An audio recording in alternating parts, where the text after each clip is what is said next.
Hello, everyone, and welcome to Griplock Foundation Disc Golf's weekly podcast. I'm Hunter, joined by Trevor. We've got the Des Moines Challenge that went down. Don't worry, guys. Connor will be back soon. We'll update the Manufacturers Cup, a little Trevor's trivia, and then we're going to try to do a little mid-season Grippy update, a little look into who's leading what middle of the season. A lot of the stats that were pulled were actually pulled post-preserve, whatchamacallit?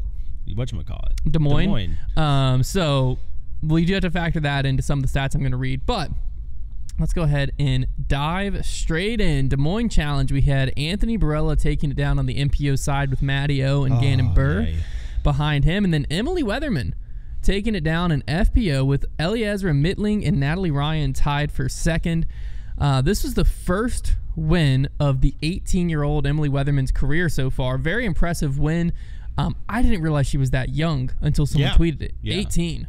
Crazy to get a win so far. I think they said it was like 120-some days from first Elite Series start to first Elite Series win. Mm-hmm. She has a very complete game overall. If you look at her stat sheet, it's very well balanced.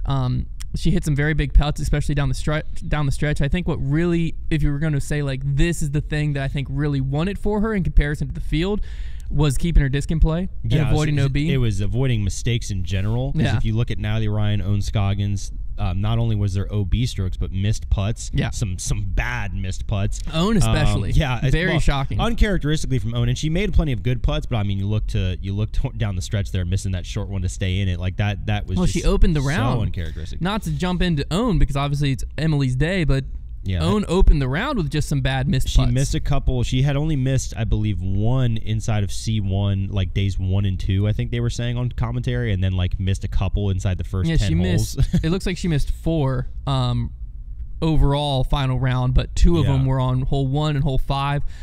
I think it was hole 5 that was more shocking of the 2, and then she missed on 15 and 16. Yeah, so the 16 at that point was real bad. 16, because 16 would have kept her in it still. Yeah.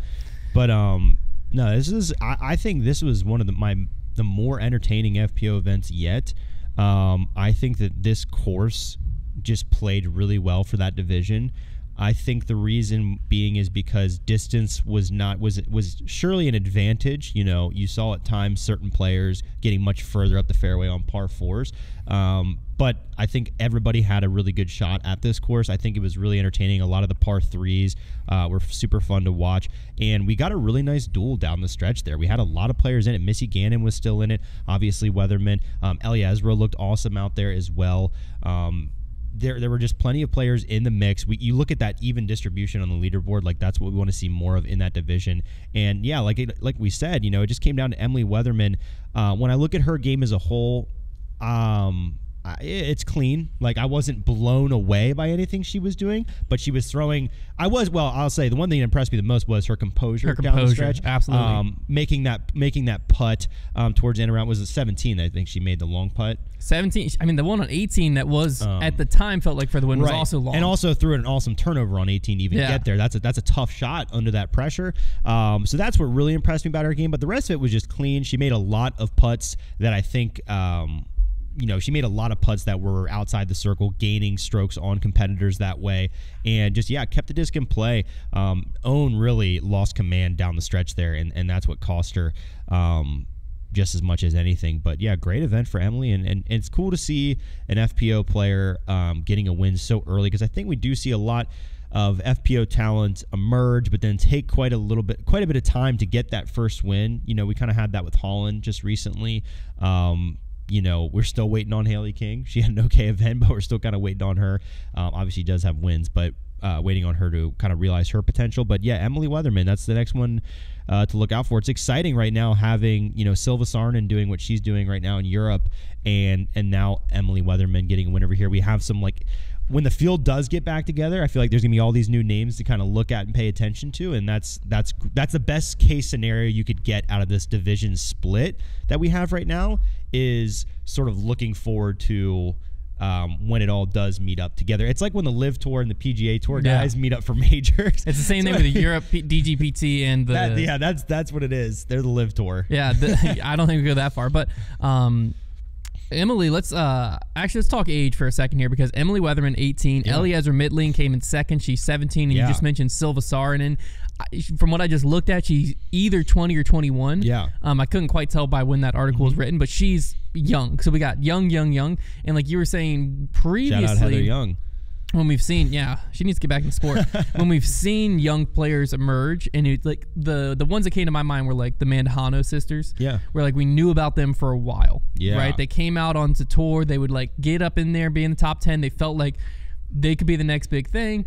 It took a little bit of time. Young 20s, they get some wins. Well, I say they. Valerie gets some wins. Right. Now injury, all the things that went on. They've kind of fallen off. They haven't fully met their potential. Emily Weatherman, 18, win here. That's huge. Yeah. Is it going to be a similar storyline? Is yet to tell. I don't think so, because this was her 5th top 10 of the year, so she's been able to put stuff together. She had 1 podium at DDO. Eliezer, this was her first podium. Yeah. It wouldn't shock me if Eliezer was able to get a win by the end of the year. Yeah. But both of those players, I think, like Emily Weatherman, I think people would have been surprised if you said got a win this year, but people wouldn't be surprised if you said got a win over the next 3 years. Yeah. I was more just surprised it happened so soon, because I didn't expect the composure she showed. Well, right. This is a golf effect. You see this in traditional golf all the time. People dominate the amateur scene. Like you see it in disc golf with people like, oh, they won this world championship for under 15 or under 18 or an amateur championship. They people dominate, and then you get to the big stage and you're playing against people who also dominated at that level. Exactly. And have been there and have experience. And some players every once in a while will come around that have the composure to just go ahead and win right away. Gannon Buhr was that type of player, right? Who went in, did not care what was going on around him, and was able to win a major right away. The hardest one right away. So that's maybe the kind of player we have in Emily Weatherman. Because correct me if I'm wrong, she was very close to winning another event. DDO. Was it DDO? She came in 3rd. Yes, that was the one. I was going to say, I know this isn't the first time she's popped up this year. So yeah, she lost by 1. Yeah, I remember that was kind of the ending there that with the OB call. That was she was right out of that playoff with the foot fault and all that fun stuff. Yeah, there was a lot going on. That was quite the event. Yeah, but this is a great promising start to a career here. And anytime we have a new name kind of emerging in the FPO division, it's always exciting. Now, her putt on 18 was electric because she won by 3. Okay, but when she had the putt on 18... One of the most historic calls in disc golf history. It was an incredible call. When she had the putt on 18, though, it was one of those putts where if she made it, it more than likely guaranteed her win, right? Because at the time, it forced an eagle. Natalie Ryan was on the tee. It would have forced her to make an eagle. So it was one of the situations of, does Emily... It wasn't like a... It seemed like it was just outside the circle or right at circle's edge. It was a very missable putt. Yeah, 32 feet, so right at circle's edge on 18. So right at circle's edge putt. It was one of those where, given the circumstances, given the hole you're on, you wouldn't have blamed a player for laying up there and just tapping out. But what I love to see is, like, you have it in your hands. Yeah. Right? So I'm always on the side of, if you have something in your hands, the last thing you want to do is lay it up and then Natalie Ryan get the birdie and then you go to a playoff and then you lost it and then all you're ever thinking about is, what if I would have just made that putt on 18? Yeah, never laying that up. And her putter was so hot at that point that I feel like everything she looked at, she thought she was going to make. It was just kind of one of those days.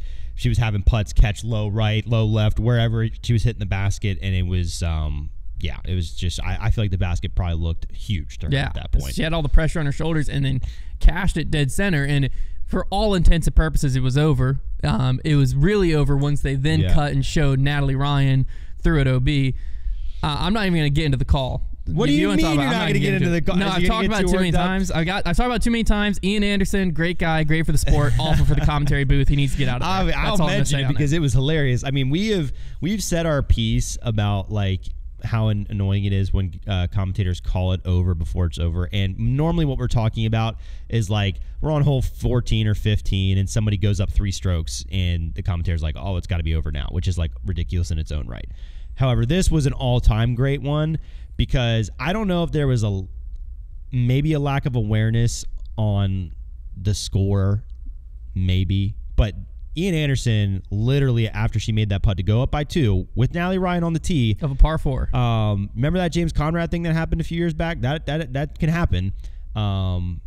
he said you're True Bank Des Moines champ. No, he just called it. Just literally said it's over. And shout out Zoe for being like, well, it's all but over. Yeah, she reined him back in. I mean, even Zoe was like, what is going on right now? But like, it's like the commentators, man. And I get it. You know, he was pumped up for her, and like, it's not like his intentions are bad. I'm not saying that, but like, it's like they just can't wait to declare a winner. Like, I think it was like he just had to say it. He spat it out. Like he's been thinking about it all day. Here's an alternate thing. Okay, here's an alternate take on it. Give me the alternate take. They have the play-by-play guy do both MPO and FPO. Yeah. Okay.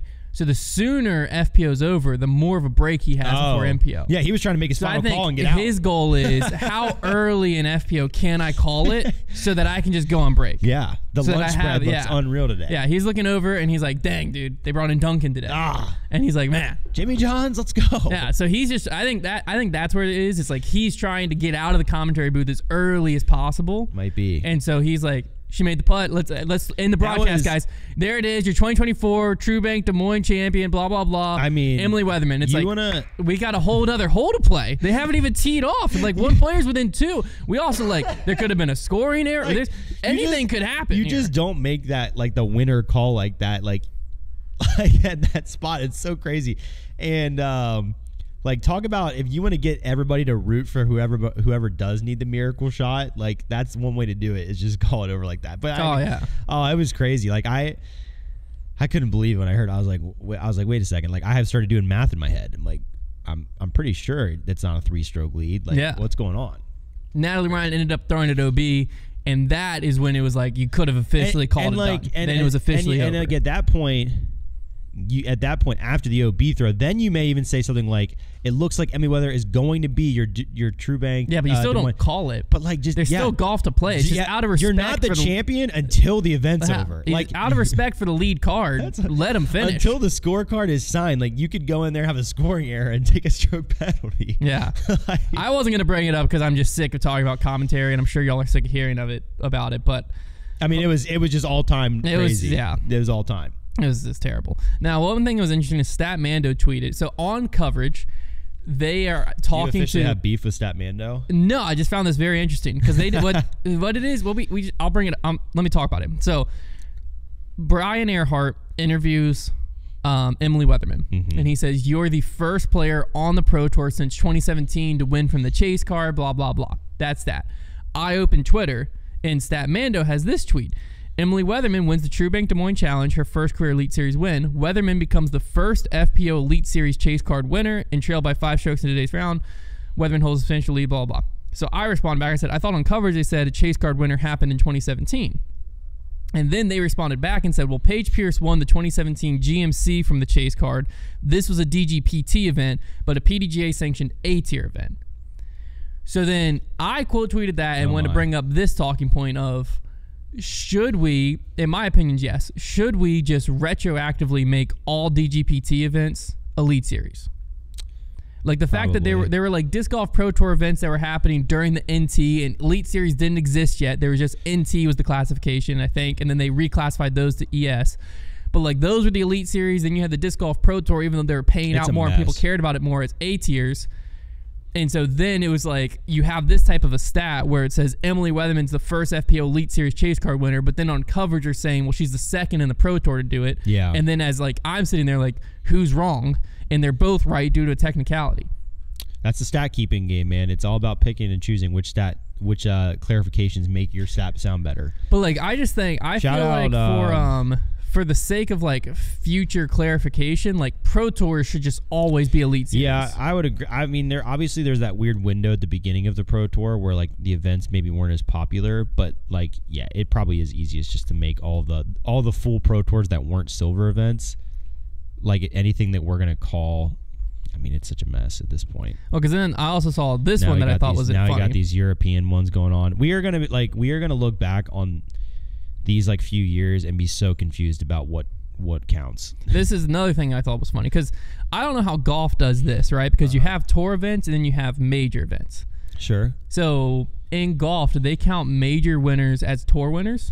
No. So they do classify them separately. Well, I believe if you hear a golf stat most of the time, you're going to hear whenever you hear about somebody's wins on the PGA Tour, I don't think. Let me look that up because I think Tiger has 80-something win. Why I brought it up is it was confusing because we had Statmando and PDGA Stats trying to tweet the same thing but pulling two different angles that brought in different players. So after AB's win, which we'll talk about here in a second, you had Statmando tweet players with 4+ MPO major/elite series wins in a single calendar year. And you have Barry Schultz, he did it 3 times. Ken Climo did it. Dave Feldberg did it 3 times. Paul McBeth has done it 6 times. Ian McMahon's done it 2 times. Simon's done it. Ricky's done it 4 times. And then you have AB. So it looks like... Like, is there any player in golf that's like a major winner but not a tour winner? So it looks like, yes, they're part of the tour schedule, so they do count as PGA Tour victories. That makes sense. Yes. That's where I was hoping golf had landed because that makes the most sense because you have that tweet that I just said. So the list from Statmando is Barry Schultz, Ken Climo, Dave Feldberg, Paul McBeth, Egan McMahon, Simon Lizotte, Ricky Wysocki, AB. Basically the exact same time. That was at 8:33. This PGA Stats at 8:20, so 13 minutes earlier, tweeted MPO players with 4+ DGPT elite wins in a single season. And then it's just Paul, Ricky, Eagle, Simon, AB. So it takes out Schultz, Climo, Feldberg, and it's a hit Eagle. Piece. No, it doesn't take out Eagle. Just Schultz, Climo, Feldberg is basically who it takes out. Yeah. And so I looked at those next to each other. I'm like, because it's a stat war. Well, to me, we need to just forget the NT majors. I understand, but majors I think should, when we're talking about tours, be included because then Corey Ellis has a major win, but if we're talking stats and he has 0 DGPT wins, but he won something that's higher tier than a DGPT event. Yeah. And then the NT has now merged with the Pro Tour, so NT stats should go into tour stats in my opinion. Because by going just DGPT, we're now eliminating players who did it in the national tour, but that was the Pro Tour back then. That was the only tour. It would be much simpler if everything that was on the DGPT schedule was just either an elite series or a major, and therefore you could just classify them all as DGPT wins. Well, now you kind of can. But I'm saying retrospectively. Well, yes, but we do still have Euro Silver events. Yeah, Those are technically on the. I'm just saying, but they're not tour wins. Right, but they're on the schedule. I'm just saying it'd be so much easier if just everything on the schedule, on the Disc Golf Pro Tour schedule, was in that category. Yeah. For my brain. But I just think I think that these are my proposed changes. Okay. Okay. National Tour and Pro Tour, National Tour and Pro Tour stats should all merge into just be tour stats. No. Elite. Why? It doesn't make any sense. Why? I'm being the committee. Oh, okay. Yeah. I thought you were gonna be the committee, as in So, National Tour and Pro Tour should merge because they did merge. That did happen. So it's already happened, just not statistically. So that you don't have people like Barry Schultz, Ken Climo, and Dave Feldberg getting shafted by modern day stats. Yeah, honestly, put some respect on Dave Feldberg's name. Well, I'm that's just ridiculous that, basically because Ken Climo, Schultz, and Feldberg played before the Pro Tour happened, then if we use Pro Tour stats, you'll never have any of their stats. They're going to be forgotten. Because, why would? Because now I'm going to just say, they should, and then all the DGPT events, the main DGPT events that were A tiers, should be classified as Elite Series. So if you pull Elite Series, you pull those in. There's this big controversy going on right now in baseball that's kind of similar to this. Not really kind of similar, but there's a similar idea. Just bear with me. Where the Baseball Reference has just decided to officially include Negro League statistics. Yeah, I saw that. Because of segregation, they were not allowed to play in Major League Baseball. Now, there's obviously a big hoopla going on the internet because people are like, well, that's ridiculous. It's not the same league. But then there's obviously the fair point of, well, they weren't even allowed to play in that league. There were awesome players in that league. It's a whole thing. But in any case, baseball, they do not like change, protect the rules, although these days maybe not so as much. They went ahead and did something like that to bring statistics in. This is much less important from a social aspect, but it's the same idea of let's respect some players from a previous time and bring them into these statistics because it makes sense. Well, also if you have players who are playing during both times, it's going to hurt even Paul McBeth and Ricky's stats. True. Because they were playing in an era where they're playing NTs and Pro Tour events. Yeah. And so then they were having a similarly full schedule of players today, but it was split between 2 different tours, and you're only counting half of the stats. That makes no sense to me. Yeah. So we need to just merge all the stats and then put silver events where they belong in the trash bin, or at least just A tier, so they're just ignored from tour stats because they're not tour events, and have the PDGA Elite Series, Pro Tour events, Elite Series, Majors, all into one. That way stats make sense. Agree. All right, into MPO. Anthony Barela has done it. 4 DGPT events this year. He just took his finger, stuck it in the water of the Player of the Year race, and muddied it all up. He had to chase down his good friend Adam James, who we haven't really said his name much this year. Yeah. Adam James in the final round. That was totally Adam James' moment to be like. That was his chance to be like, oh my gosh, James won again, and then he could just disappear. AB was able to put down an 11 under final round to catch him, Adam James, and ended up winning by 2 over Matty O. James struggled a little bit the final round, only putting up I say only, like it wasn't still a fine round, but he put up a 6 under, I believe it was final round. It wasn't scores. awful, and he kind of just fell off at the end. 5 under final round. Yeah, it really that he just kind of collapsed at the end there, because he was hanging around. I mean, he was getting a beatdown from AB and Gannon Buhr, who was pushing a lot during their round. I mean, Gannon Buhr was just absolutely going ballistic. The can't lose allegations just floating around in his head. But I mean, there was just not much he could do. AB was clicking on all cylinders. That's a course where when you get hot, you can just go off like that. There's just so many par 3s. You can string them together. Your momentum is just moving. And yeah, I was honestly impressed. James was able to hold him off as long as he could. He actually was able to get the lead back going into 10, which was crazy. And then it just kind of just wasn't enough towards the end of that round. The course set up well for his game. A lot of forehands. He was able to take advantage of that. Some nice putts he made as well. But ultimately, when AB is playing his best right now, and he's the guy that you've got to try to fend off, that's really tough to do. Really great win for him to get back on the top of the podium. We saw that little skid in his season, got back on his feet at the Preserve, gets the win here. I think this is a really big for his resume as a disc golfer, because this says, okay, you had that hot stretch at the beginning of the season, you fell away a little bit, you were able to come back, which means that now, if he does have another skid, we're not sitting there thinking, well, that was AB, he had a run. We're thinking at any given point he could come back and win again. And that's a huge mental hurdle to get over, is getting out of a slump and getting another win later in the Pro Tour season. This is huge for his Player of the Year resume, because now all of a sudden we don't have to just look back at the beginning of the season as this little spark in the water. This is now very recent. It's on the second half of the season, and it's huge. Yeah, we'll talk about who's leading the Player of the Year race mid-season right now, because I think it's a very interesting conversation. Yeah. But I think what it really is going to boil down to when we get to the end of the year, because we're going to have, it's hard to think Gannon Buhr's not going to get his 4th. It's hard to think Calvin Heimberg's not going to get another win. What I think it's going to come down to is who wins a major. I think that's what's going to really separate. So if we go the whole season and AB, Gannon, Calvin don't win a major, that's where things are going to get real interesting, because then it will come into question of wins versus consistency. But if one of them gets a major, that really just tips it. Yeah, with only 3 majors left, there's a really good chance that just one of those 3 gets one of the majors, and then that all of a sudden becomes very tough to hurdle. If AB wins a major, somebody's got to win. Somebody probably has to win the other 2.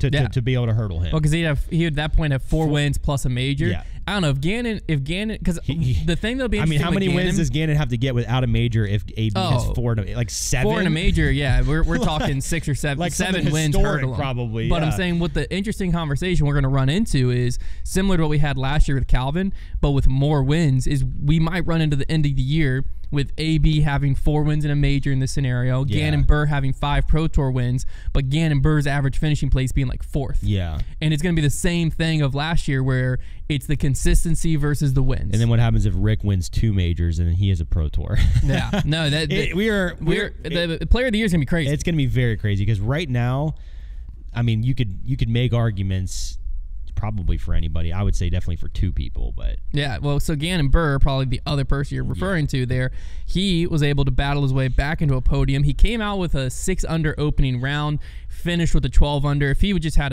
a more solid opening round, he would have been right in it, because realistically it was just too little too late. Like 12 under was extremely hot. He had a double on 17, so he could have very easily been 14 or 15 under. Got there. But you also, like, he got holes 1 through 5 and then got holes 9 through 16. So like, you can't be like, well, had he just birdied 17, it's like, okay, but let's look at what the guy did before that. He was on an absolute scorcher. He wanted it bad too. He was showing a ton of emotion. Like, he was like yelling putts in. Like, it was his home crowd. He wanted it bad. Yeah. He really did. I also loved, he designed hole 17.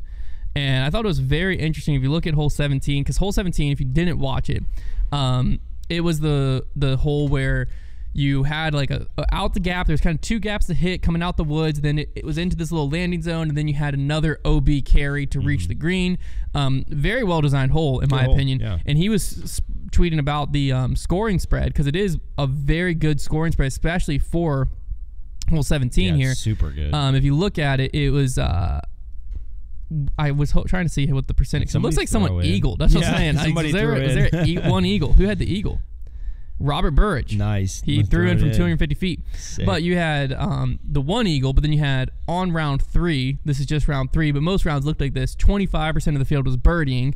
43% was making par, but then you had 18% bogeying, 13% double or worsing. So you had birdie to double potential every round. That's what it looked like. Yeah. And that's what makes a great hole, because you had round 2, 23% birdie, 34% par, 24% bogey, 19% double. So on a hole 17, you could easily have a birdie to double bogey, 4-stroke swing, right there on hole 17, which made it super interesting down the stretch, because hole 18 played a similar way. Not quite as difficult, but a similar way. Yeah, you don't always see that approach of, and obviously you have 16 kind of being more typical, what you see a lot of on the Pro Tour down the stretch, but 17, 18 kind of being back-to-back, not super long, but just kind of tricky par 4s, is a pretty interesting way to end the tournament. I think it's great. I think having the hole 17, especially having that OB carry, it was really cool. And yeah, I love this course. I think it rocks. Unfortunately, Gavin Rathbun did not win, so we're not headed out there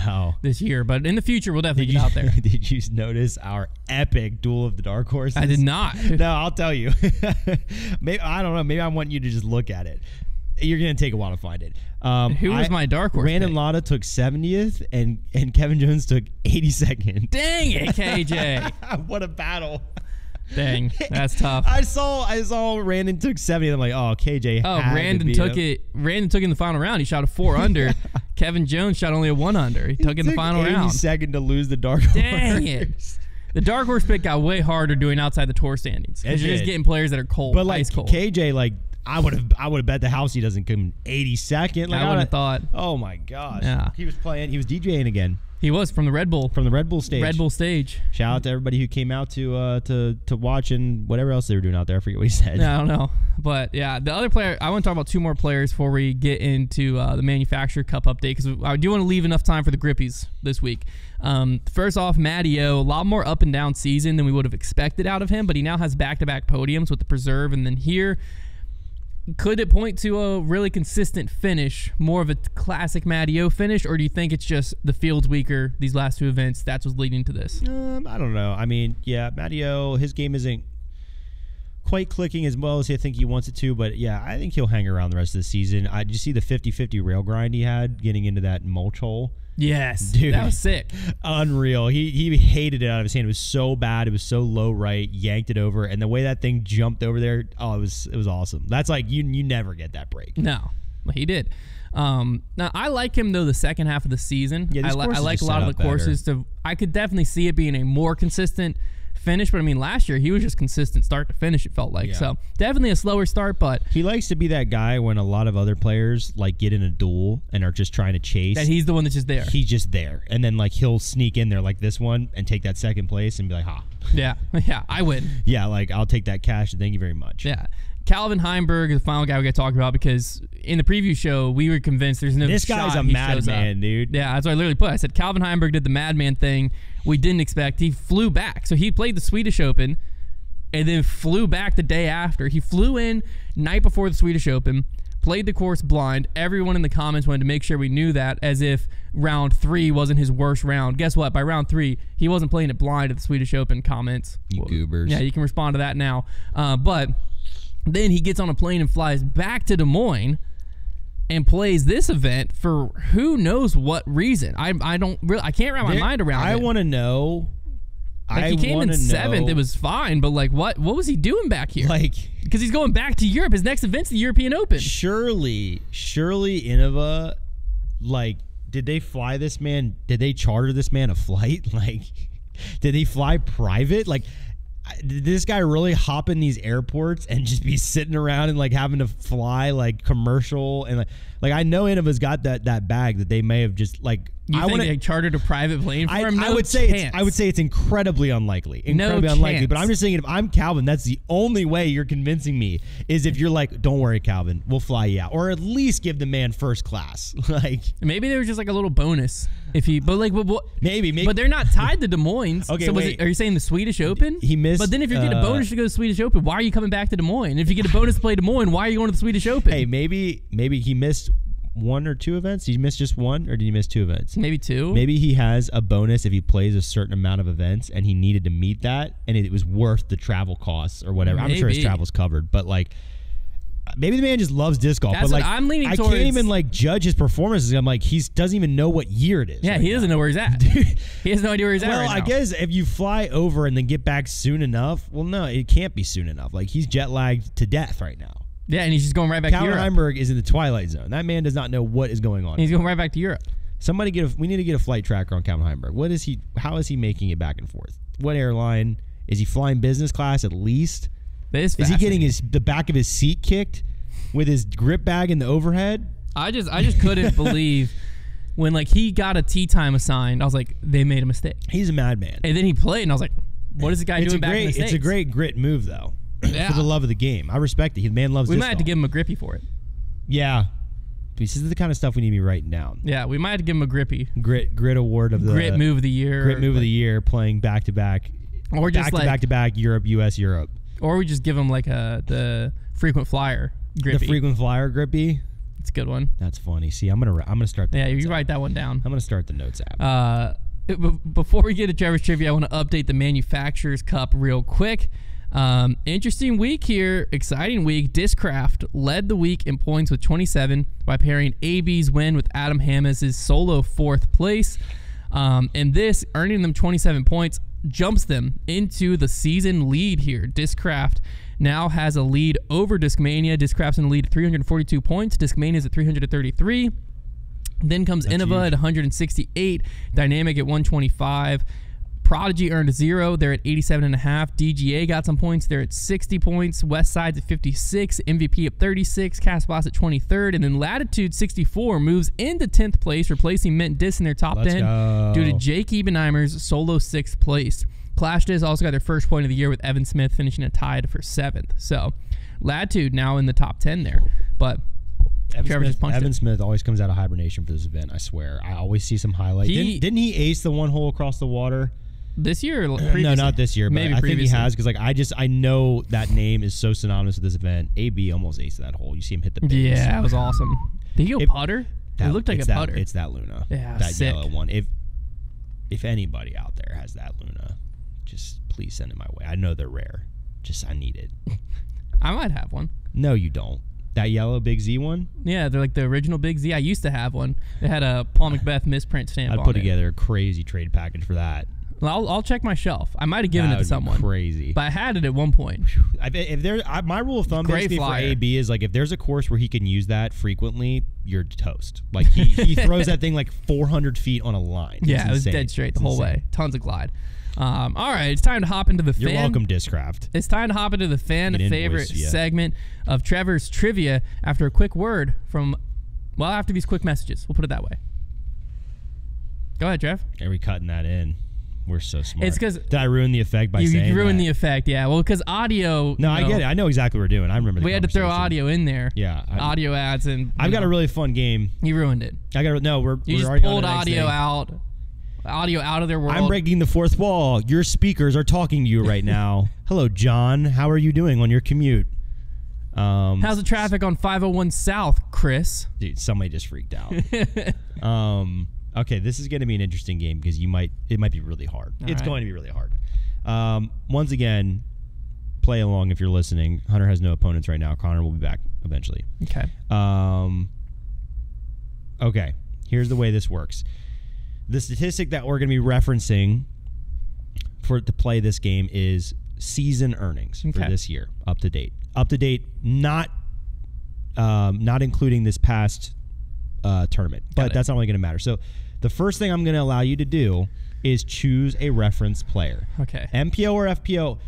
Now, I'll explain the game first, though. The way it's going to work is I'm going to give you something that you can buy, and you're going to be trying to think of what the price of that might be, and then pair it with a player's season earnings and try to get as close. It's going to be very hard. As close without going over, or just as close as you can. It's going to be a very hard game. But so keep that in mind. But I'm going to give you one reference player, MPO or FPO, because you can use either player for this game. So just choose wisely, but pick somebody that you want to use as kind of somebody to key off of, basically. And then we'll see what we can do. There's like 6 of them. I think it's going to be really funny to see just how close you can even get on your estimate for what these things might cost. Some of them you'll definitely have a pretty good idea. Some of them might be harder. Give me Ricky Wysocki. Okay. Pretty good pick.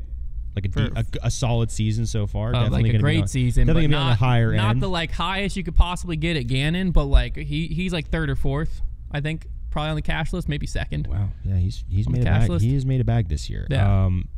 I just want to know kind of the upper threshold. As of finishing the preserve, he is for this season in 15 tournaments made $47,435. 47. Okay, so that's like an upper echelon player. Sure.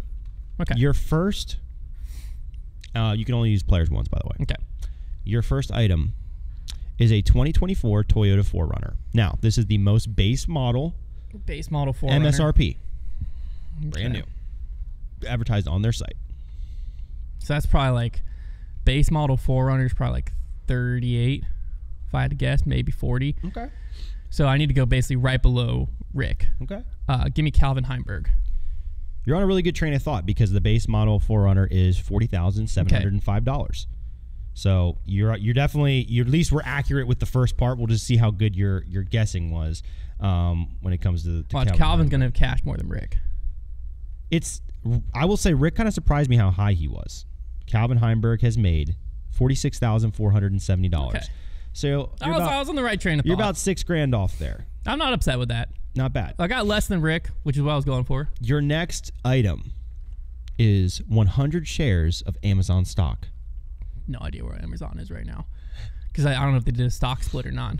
Because 100 shares of Amazon, they must have done a split because at one point they were $1,000, and that would be $100,000, which would mean that would be impossible. That's not possible. So I'm gonna say items are higher than the highest earner this season. I'm gonna say, but how far would they have split? They do a 10-way split. Because then that would be $10 a share, but then that wouldn't make sense because 100 shares would only be $1,000, right? $10,000. $10,000. I'm gonna say it should be close to 20 grand. I'm gonna say that should be the math. I don't know what Amazon stock's at, so I'm gonna just try to get someone close to 20 grand and hope for the best. Okay. Missy Gannon. For your information, 100 shares of Amazon is exactly 20 grand. Oh, I'm dirty. It's 200 a share. I'm dirty. Oh. So they must have done a 5-way split. That's unbelievable. They did a 5-way split. That's crazy. I don't even know how you did that. Missy Gannon has earned this year a lot of money. $38,635. Wow. Good for FPO. That's big money, Missy, man. Good for FPO. Well, she's only won like twice. Dude, if you can finish in that, if she's getting those top threes all the time, like it's. Shoot, I should have went with Silva Saarinen, I guess. Okay, this next one's going to be probably one of the tougher ones here. I just lost. Yeah, that's pretty crazy. The next one we have is a luxury suite at a Yankee Stadium for the upcoming game against the Cleveland Guardians. Just one game? Just one game, a luxury suite though, and it holds like 28 people. Okay, 28 people, suite. Probably. I'm gonna say it's $4,000. Is what I'm gonna guess. Okay. So $4,000. That's really low. So I need a player that has had 10% of the season of Calvin Heimberg. Probably be easiest to find this player in FPO, but it's also very risky because all it takes apparently is a few good finishes to make a frick ton of money. $4,000. Alden Harris. Well, that suite is just shy of $13,000. Oh, Alden Harris might be great. No, this is gonna. So that's what I'm saying, though. Even though you're off on that, though, this could still work out for you. Alden Harris has made $6,100. I was on the right train of thought. You are on the right with player. That time you actually lined it up correctly. It just happened to be, but that's not so far apart. Like, I was farther off with Missy. Being $7K off there, like that's not horrendous. Okay, we've got 3 more. This next one is, you might know this on the dot. The initial franchise fee to open a Chick-fil-A. I don't. I feel like it's actually kind of low for some reason. I'm gonna say I'm gonna go $15,000. Okay, it's the ballpark range there, because for some reason I feel like Chick-fil-A is sneaky low. It's just they go through a really hard vetting process to get you in. So I'm gonna say $15,000, and so I'm gonna say I need. That's a tricky number to be at there. You're getting more reference as you go, though, which helps, because like now you've got Alden at 6. You know, you're Missy at 38. This is so hard. This is a very hard game. I mean, all it takes is a player to have like one solid finish at the right tournament, and they just have crazy money. Very true. Give me Jesse Nieminen. Okay. So it's gonna be bad. That's a bad pick. You were right in the sense that it is sneaky low, only being $10,000. Okay. But unfortunately, I think he has a win, so like this is probably going to be pretty high. Yeah. 15-3. So I was dead on. So you were dead on with what you were looking at. Well, because he won on the European tour, which I was like, that's got to be cheaper. You're right, because I think it is only like probably like, it was $8K. That's just his. He just hasn't had a great season other than that. Wow. So you were okay. So 2 in a row there, where you've kind of matched up well, just not quite gotten the price right. All right. 2 more here. Next we have the average yearly rent cost in New York City. So I took the average. I took the average monthly rent and I multiplied it by 12. Average or median? Average. Oh, average. I mean, I was just watching a show, Owning Manhattan, great show on Netflix, and they freaking rented an apartment to Bad Bunny for $150K a month. So like that throws the average off. Right, but think about how many citizens are in New York City paying rent. So average monthly or yearly? Yeah, we're doing yearly. So I took. This is via apartments.com. Here, let me give you. I'm going to give you one more stat that'll help you understand how bad New York is. The average apartment size is 604 square feet. Yeah. So I'm gonna say it's probably $40,000. Probably average rent a year. Yeah. Because that's probably what there's like a $3,500 a month or something like that. I'm gonna say that's the average rent a year, $40,000, which means I need to go below Calvin and Rick, but still up there. Which brings me to Niklas Antila. You have a really good nose. I figured you would, because you just got a pretty good nose for this sort of thing. The average rent is $45K. All right. Niklas could be close. 3,800, 3,803. Niklas could be close. Wow. $54,000.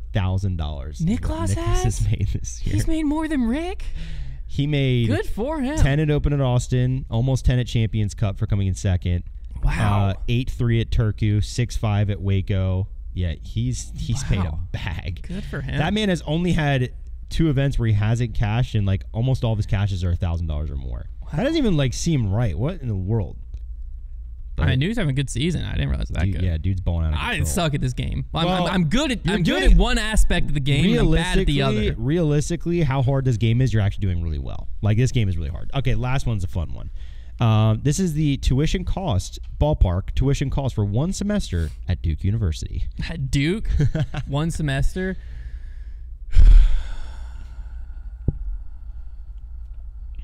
Who knows what it is now? Frick. I'm going to say $30,000 for a semester. I'm going to say Duke's $60,000 a year. That could be way off. No, I'll just tell you, it's $30,000. Is it seriously? Frick yeah. All right. Come on, Hunter. Locked in. I had to say it. I was like, I just want you to get that right at this point. That's funny. Okay, $30,000. We know Niklas just made 50. Your best route might be to go FPO here, because 38 was Missy. Yeah. But also maybe not. But I don't know, because like you picked the wrong player, and it's like she just wins big events. Because like you go Evelina Solomon's leading the points, but like she's got heck of wins though. Who knows? $30,000. give me Ezra Robinson. Okay. I like that pick. Hasn't won. I actually like has that been pick up there a lot. This could be the all-time pick right here. 31,000. Yes! Come on! Nice. There you go. Dude, Ezra, man. You could go to Duke for like half a year. Yeah. Have you thought about that? Have you considered it, Ezra? So you're about 46,000 off for all 6 of them, though. But like that's not bad. I could afford an average apartment in really New York. Yeah, I say really the only one you did super poorly on was the one I you picked, guessed Missy. You're 18K off, but you got all the like the hard part of that game. I thought for sure was gonna be you just weren't even gonna get close on a lot of the price guesses, and other than the Yankee suite, you were like 8K off, but the rest of them you were dead on. I just assumed no one wanted to see the Yankees. I mean, hey, just kidding. It was like a Tuesday game. Like they probably get way more expensive than that because there's also an outfield suite. All right, a little mid-season grippy update for you. Edwin made some sick graphics for this. Connor's not here, so they're not going to be inserted, but I'll try to tweet them because he made some cool looking. We'll tweet them up. Cool looking graphics. I don't want them to go to waste. But first off, Player of the Year. This is the one. So remember, these were initially made post-preserve. So we'll update the win number here because it gets things more muddy. It's a 3-horse race on this. We have Gannon, Buhr, Anthony Barela, Calvin Heimberg. Right, and so you can see their average finishing position on this part at the bottom that I'm looking at. Win number, you have Anthony Barela is now in the lead at 4 wins. We're going to update just the win number. The birdie percentage and all of that is through preserve. But with AB just winning, I feel like we got to update that. So AB leads and wins with 4. You have Gannon Buhr with 3 wins, Calvin Heimberg with 2 wins. Yeah. Gannon Buhr leads in birdie percentage at 48%. AB's at 44.4. Calvin's in third at 43.7. Gannon Buhr also leads in Circle 1 green and regulation percentage at 45. AB's at 44. Calvin's at 44.3. AB has him by 0.1 there. And then Gannon Buhr also leads this group. To be clear, Gannon leads the entire field in birdie percentage and Circle 1 in regulation. He leads this group in Circle 1X putting at 88%, AB 86%, Calvin's also at 86%. Average finishing position, which I think is a more important stat, Player of the Year wise. Change a lot for AB because he just had a win. He did just have a win. AB's pre-Des Moines was 14.8. Calvin was 9.5. Gannon was 4.8. So Gannon's and AB both moved up. AB's is going to jump down closer to 10 for sure. Probably closer to 10. But I would still say that, and Calvin actually might jump. Calvin and AB are probably pretty close in average finishing position. And then Gannon 4.8. Mm-hmm.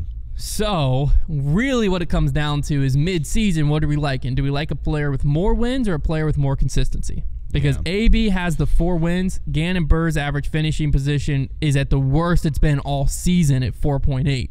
Mm-hmm. The worst it's been all season. Crazy. Yeah, if you were to say right now, it kind of goes back to how it was with Calvin last year with the average finishing place, and it's just how do you perceive this award?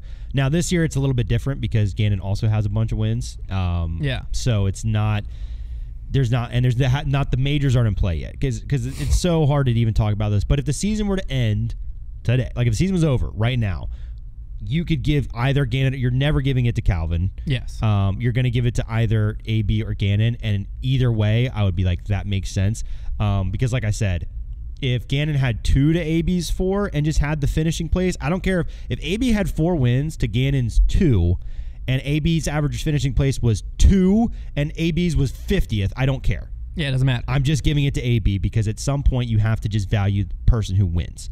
They go out there to win these tournaments, not just to finish on the podium, like at least the best in the world do. That being said, it's like the whole argument of Gannon Buhr has been the best disc golfer over the course of the season so far. Yeah, that you can't deny that. He just has been. He's just always around. He has 3 wins. AB has been successful. If you consider success winning the tournament, he's been successful more times than Gannon in doing that. So he's beat him in ultimately the goal of these disc golf tournaments to win. So there's definitely an argument both ways.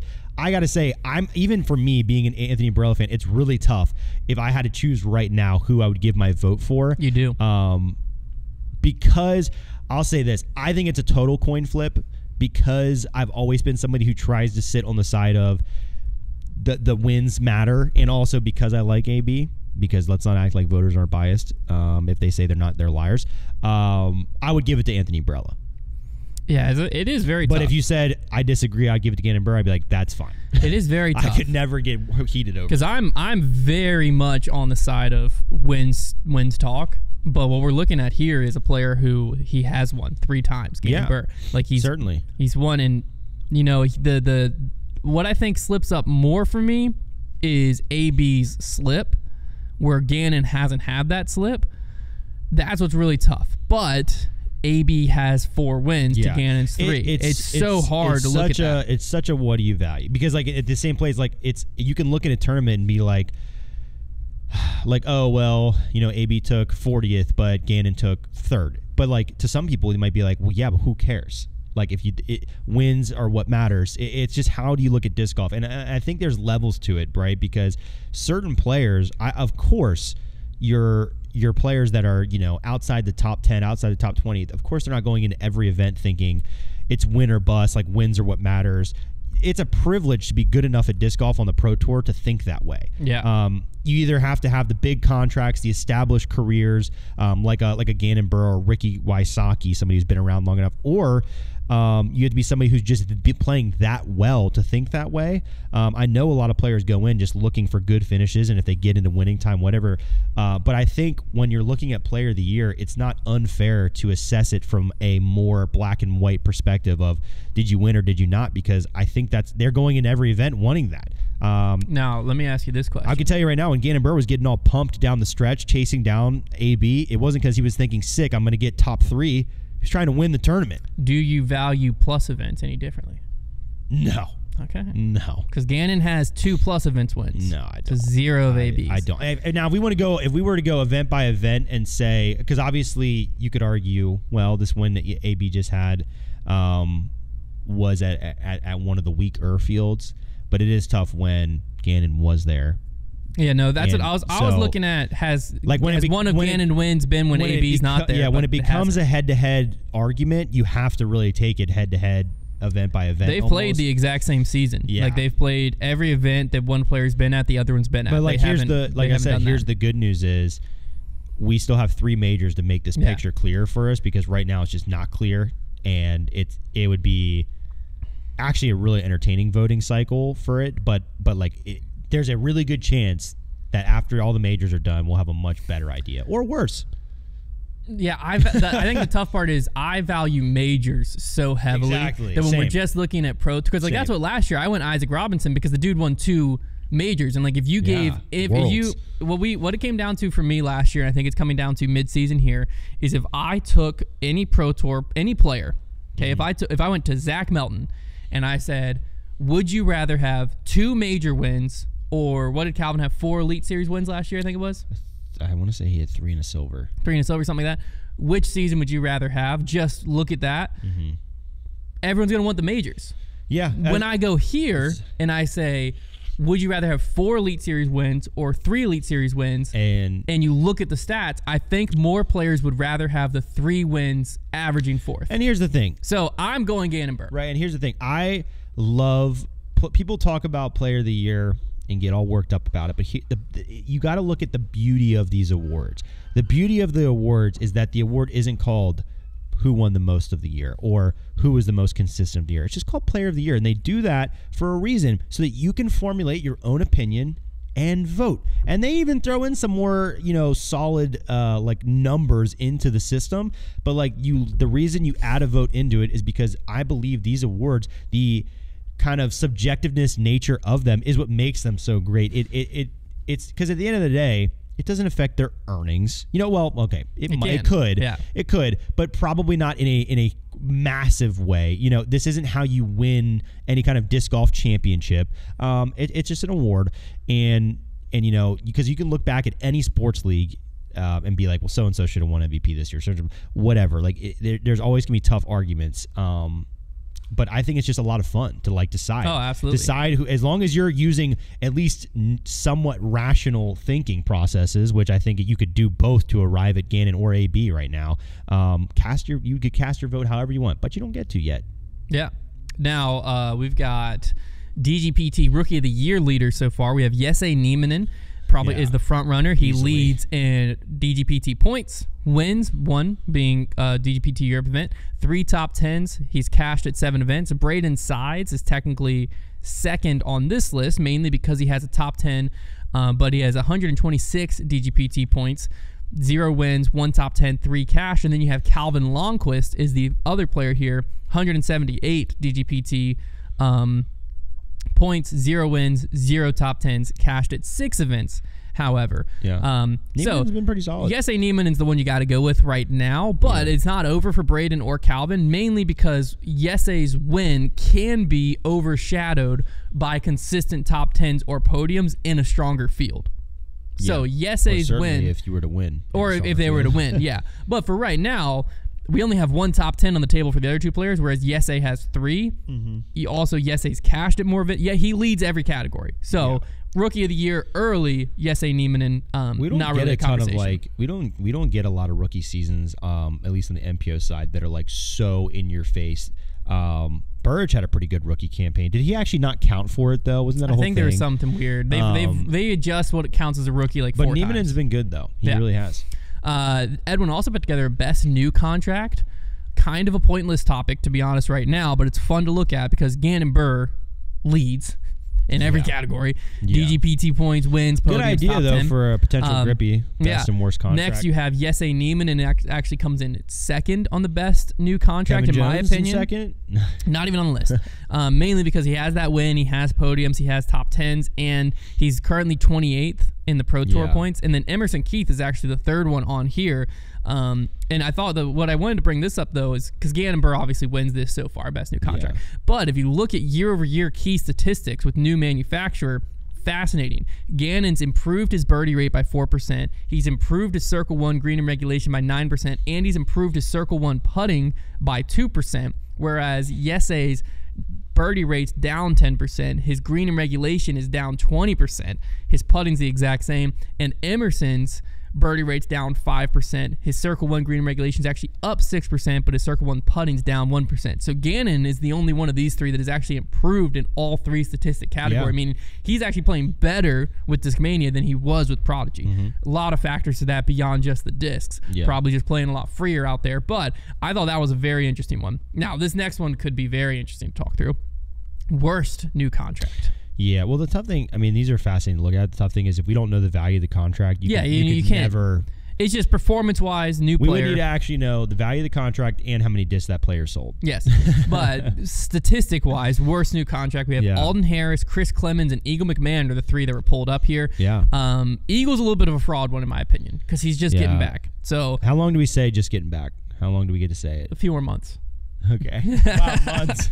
But Eagle's just coming back. So Chris I'm not Clemens, ready to. I'm not jumping on that train yet. So DGPT points, Alden is in 46th. Chris Clemens is in 60th. So Chris Clemens wins that category for worst new contract. They both have 0 wins, both have 0 podiums, both have 0 top 10s. Eagle actually has a top 10. So that actually doesn't. Again, I'm just going to ignore Eagle. Another interesting thing here, we have birdie rate percentage. Alden Harris is down 21% this year. That's crazy. Chris Clemens is down 18% this year. Circle 1 green and regulation, though, Alden is only down 4%. Chris is down 17%. So between Chris and Alden, who are you going with? Personally, I'm leaning towards Alden. Yeah. Clemens, I will say Clemens is probably a little more surprising just because of how consistent he's been. So it's not like I expected anything crazy, but like seeing him that far back. But Alden, it's been a really weird season for him because you saw an upward trajectory with him.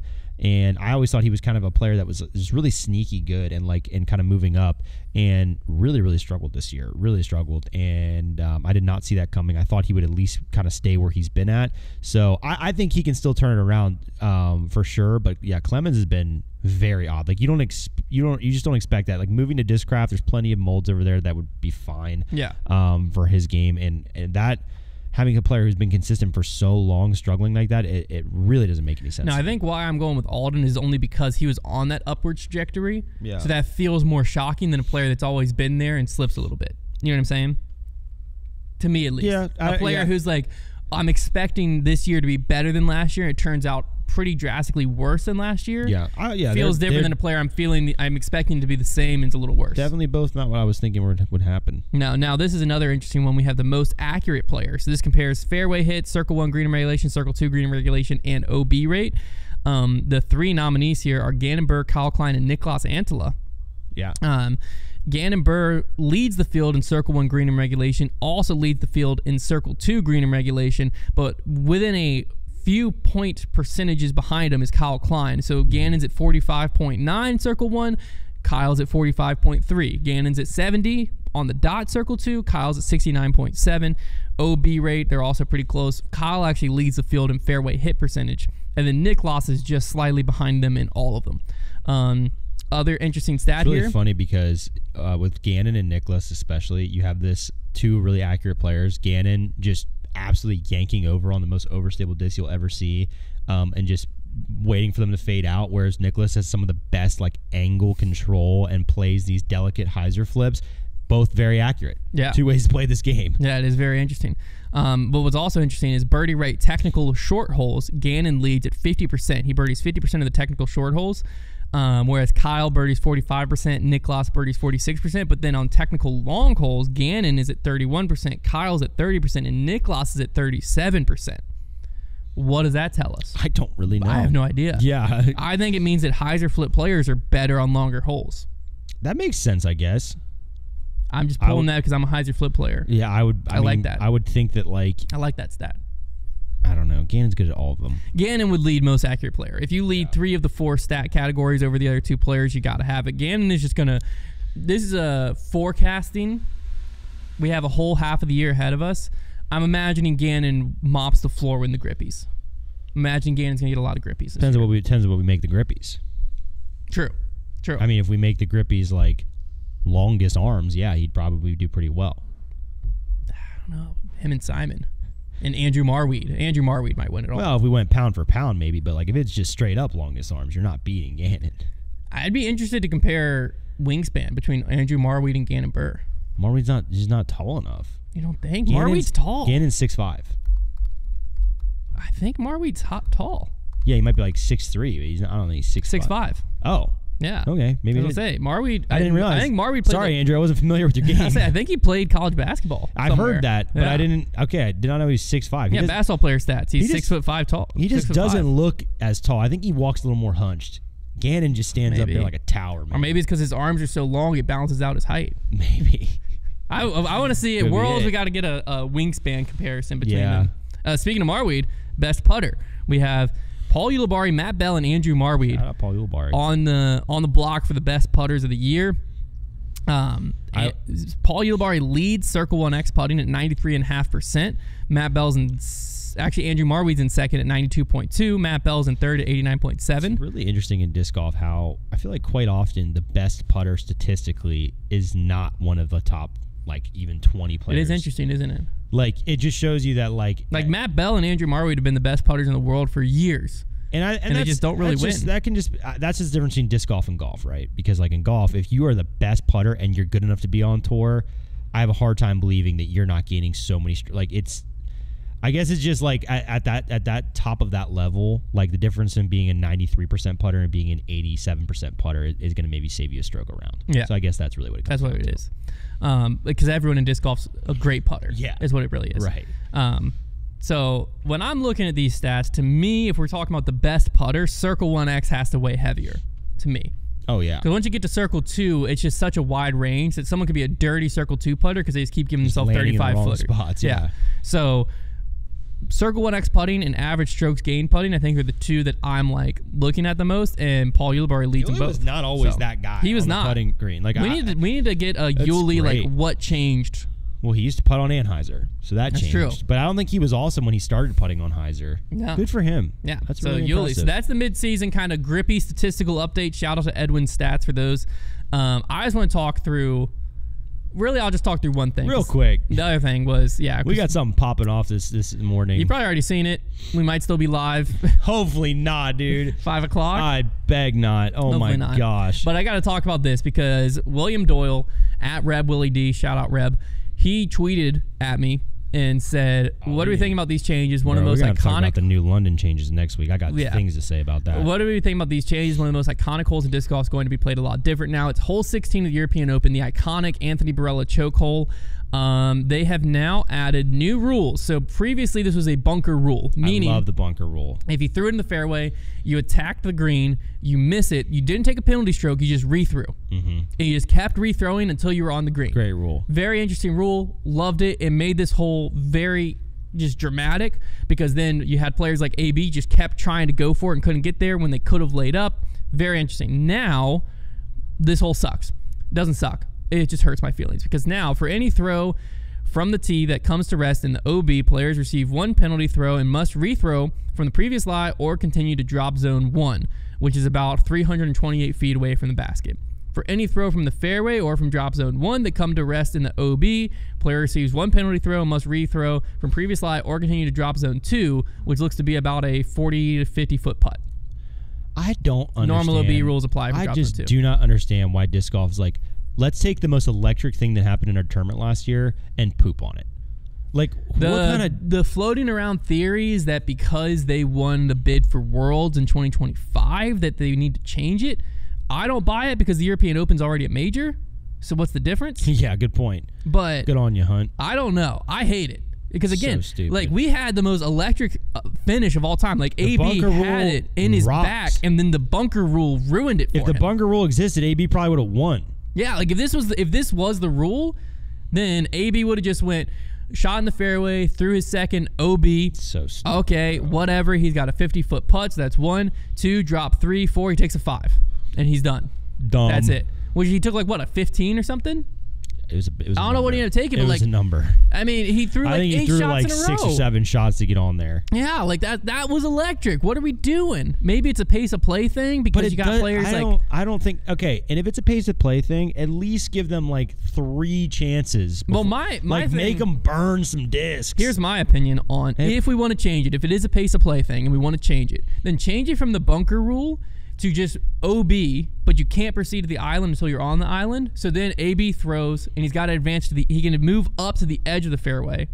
Yeah. And now he's just throwing OB until he lands on the island. Because to me, I like that, like, that's what hole 17, they ruined hole 17 by changing because before you were on the tee until you were on the green. The drop zone, in my opinion, ruined hole 17. It's a bummer. Because what it was like, it was a mental thing. Yeah, it went through. Yeah. Sorry. It went through. Because what it is a mental thing of like, if you get the first one not on the green, then you throw a second one not on the green. Yeah.